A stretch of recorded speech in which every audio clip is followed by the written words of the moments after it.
I get in here, and sitting right here is empowering fearless women on the cover.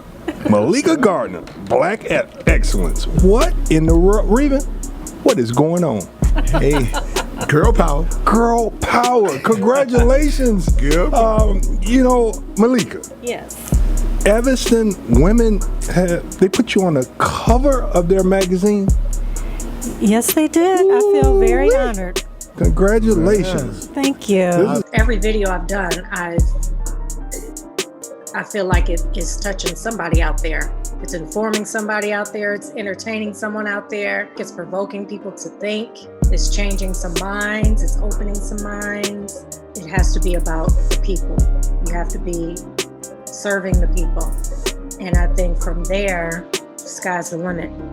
You don't know what each day is going to lead you to, what story is going to come to you, what you're going to stumble across, and what other doors are going to open. Because we have Black and brown young children who are gay, who are queer, who are trans, and they are Black.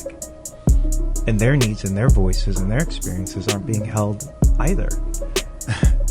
Mm-hmm. You're right on. So the history of their gender and sexuality will be taught, but the history of their race is still a fight. How do you explain that? Today we've been hitting the streets asking people what are some changes they would like to see happen in Evanston, and interviewed two amazing men who are running for the mayor of Evanston. To the community their lives been taken away for something we're profiting off of, How do you think they'll feel about being your employee when they were the entrepreneur? Well, I mean, they'll be looking for jobs. I'm assuming, there's a big push to get them out of prison right now. So I know there's going to be like a mass exodus kind of thing, and they're going to need jobs. So we don't want them to feel like they have nowhere to go. That's kind of crazy that they were put in jail for it, and now they're going to be selling it legally. But is there a way for them to grow in your company? I mean, not just like be the guy behind the counter, but can they grow to exec? I mean, because clearly they know the business, they know the product. Mm-hmm. Will there be that opportunity? I'm not sure. Okay. I'm really not sure. That'd be something all of our partners would have to look at to see how that would look as far as. At the DuSable Museum, a unified call to transform the way Illinois teaches history. This bill will assure that all schools in the state of Illinois will now teach the true American history, what everyone has contributed. Our history did not begin in shackles and chains. We did not begin as slaves. Be vocal. This is the time to be vocal. Everybody's been so quiet and polite in Evanston because it is a comfortable place to live. I mean, I've lived in other cities. This is by far one of the safest, cleanest, nicest places I've ever lived. The conversation was at one point, Black people are being priced out of Evanston. Well, look, everybody's getting priced out of Evanston right now.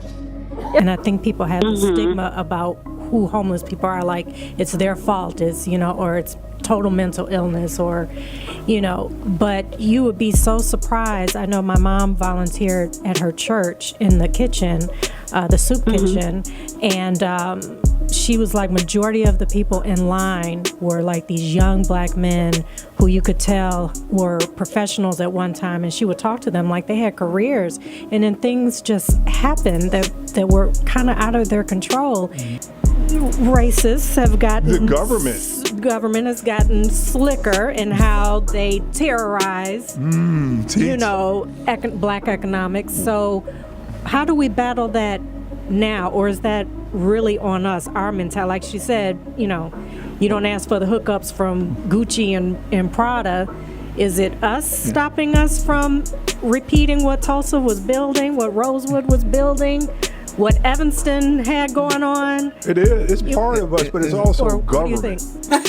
Ms. McCall, can we address that, and then we're going to bring on Marlon Mitchell. It should be a box on there. You just a Black queen. Oh, yes. Yes. African queen. Yes. So we gotta put that box up. But go ahead, talk. Gets you through quite a bit. And don't overindulge, but I do believe in a little bit of wine. I'm going to join you in that. I have mine on the side. Thank you. I've been real nice all along, hanging out and starstruck and everything, but godly, you just fantastic. Thank you. Thank you so very much, and we just love you in Chicago, and you make us all very, very proud. And Meleika, thank you so very much for reaching out to her and getting her to be a part of this. And you didn't have to respond to Meleika. You're a star, and you got lots of more people than us people. I'm a star too. We know. Yes, you are. A lot of more people that you could be responding to in your circle out there in LA and New York, but you responded to our star here. And so we thank you for answering that call. And I think it was God speaking to you. Absolutely, because I was waiting. I was waiting to meet people like you all. And I was going to say to the black business owners, the entrepreneurs, is one of the things that we'll do to each other is compete against each other. Right. What do you mean compete? I think it's okay to compete. Well, if you start a business like he has a clothing store, he might hire somebody to work in that clothing store, and they'll go start a clothing store right next door. Well, that happens so much in our community. It's a competition. It's like I want to be the king. It's always I need to be on top. How could that be bad?